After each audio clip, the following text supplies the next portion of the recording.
You know, what we came from is the synergy of the textiles, coffin, and human bones and other finds. Back in 2021, we have been able to sort all the bones and label it again and put it into containers, so we could work with them this season, back in 2023. The approach of the bioarchaeological part of our study we are trying to apply there is to seal the rift between the archaeology and bioarchaeology, which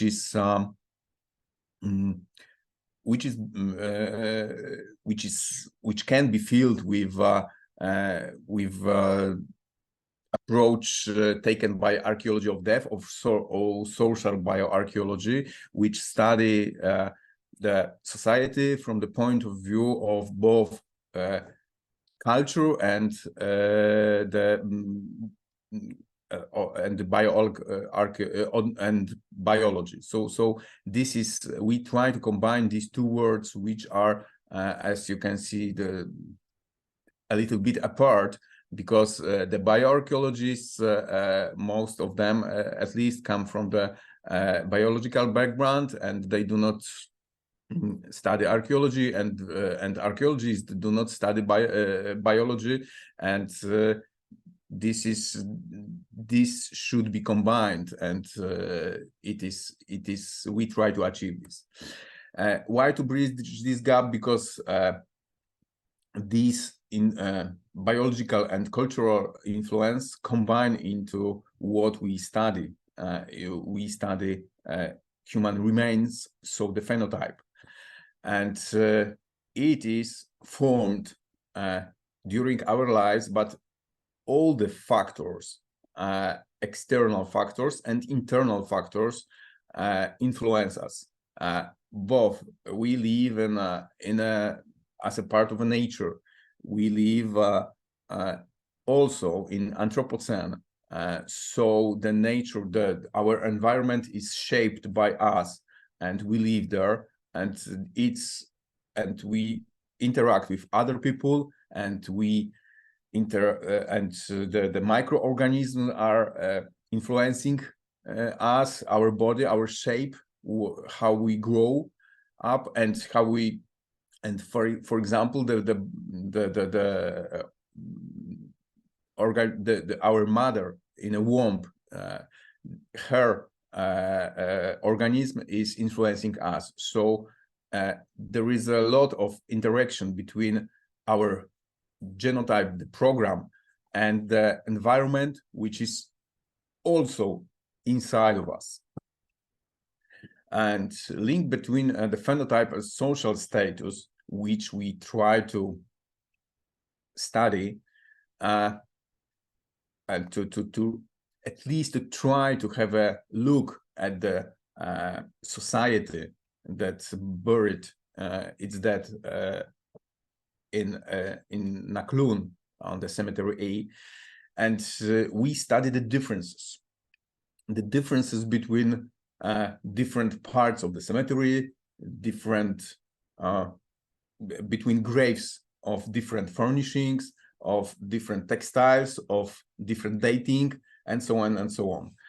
And we these differences can be the outcome of a better food, for example, the different food, no starvation, abundance of food, wide selection of food available for eating, and no hard labor, for example, better medical care. By medical, I do not mean the healthcare, but the better care should be told here, and better probability of successful reproduction.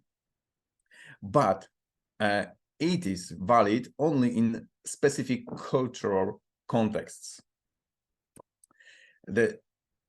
What we take into account is a plethora of different factors, but we try to take into account not singular, but rather factors that can be studied on the populational level. So, as you can see, this developmental origins of health and disease, this is a concept of fetal programming, early life programming, and so on. And these are one of the most important one of the data we collect. So about the cribera orbitaria, for example, the spinal column canal with dimensions, and the Harris lines, and enamel hypoplasia, and so on. We have individuals with very spectacular manifestations of pathological conditions, and for example, as here is a male over 45 from the grave 368. It has developed a distinctive inflammation caused by the most probably by the microorganisms developing in the bone after injury. Here you can see also the spectacular injuries, the healed skull fracture of a male aged 40 to 50, and for example, this large, really large abscess of female aged 30 to 45. But a life course diary, which we try to reconstruct, is not as much interesting from my point of view on the level of individuals, but on the level of groups. What we try to achieve is to study a series of 550 skeletons, which we study as a group, as a population. So this is, as you can see, the opposition, individuals versus groups, case study versus population study, and high uncertainty, the chance of there is the, if you study the individual cases, you cannot tell anything about the society, or you can tell just something which can be just wrong, and you have a lower uncertainty if you study the population. Individual story, it is very compelling to reconstruct individual cases and tell the story, but the society is what is in my opinion the most interesting subject to be studied, and we can make it here in at the cemetery A with these numbers we studied. The formulae, the one of the most important single estimator, a single indicator of life, of nutritional, for example, status of the deceased is stature. We try to achieve something which is a compromise between the probability of the possibility of reconstructing the most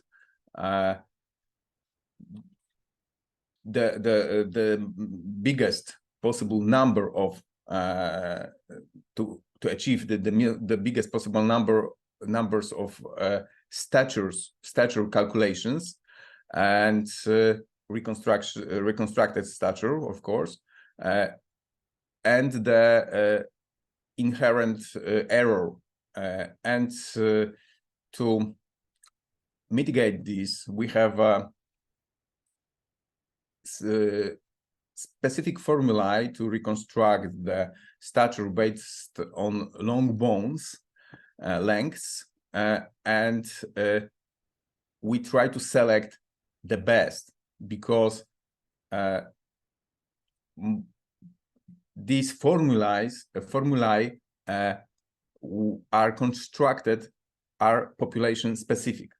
So in the case of Naqlun material, we can reconstruct we can try to devise the new formulae only for the Jebel el Naqlun, for this population, for this particular population. We can use them also for another populations which are similar in proportions, or limb to body height proportions. If we assume, if we test, if we find them the best for this population, using the procedure, as you can see here, it is quite straightforward, and I did develop such procedure for poorly preserved materials. This is why to study stature, because this is the best, as for now, the single measure, as I told you, single measure of a well-being of a population, and that's why the such care we try to with which we try to reconstruct it as best as possible. As Iwona has said, there is a potential of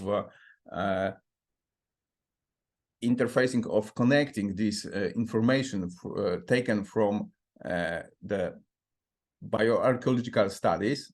As for example, you can see for the stature, I did some calculations based on previously available data from cemetery A.